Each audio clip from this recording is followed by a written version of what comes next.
As you know, there have been quite a few protests across the country against the war effort, and in Los Angeles there are a group of high school students who are taking things into their own hands in a, well, maybe not an unusual way, but they hope perhaps an effective way. Dan Blackburn is in Los Angeles now. He brings us up to date. Dan? Ralph, this may be the largest demonstration in the city of Los Angeles today opposing the war in the Middle East. And the interesting thing about this particular demonstration is that it has been organized and completely made up of junior high school students. It was put together by a 15-year-old student here at Burroughs Junior High on the outskirts of Hollywood.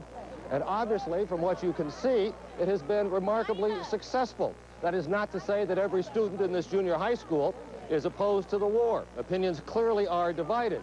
But the sentiment against the war is large and vocal.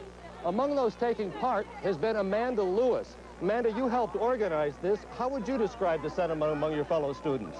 Well, you know, we have divided and we have with us in peaceful protest. Right now, you know, it's hard when you have students running things, but I think it's going pretty well.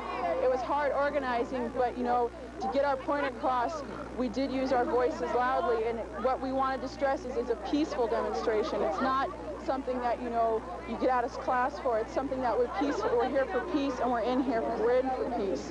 And you kids are 13, 14, 15.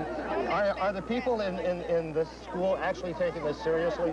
We have some who are taking it seriously. I mean, you know, there's some who are not going to know how they feel because, yeah, they're at an age where they're immature and they don't really know, you know, what's going on. But that's why we're here. We're here to educate. We're here to teach, you know, what's going on. Try to, you know, explain to them what's going on and, you know, and how it should be and how it shouldn't be. What right now we need to do is we all need to come together in peace. You know, we're all young, yes, and that's why we're here, is because it's our future. It's what they're dealing with right now.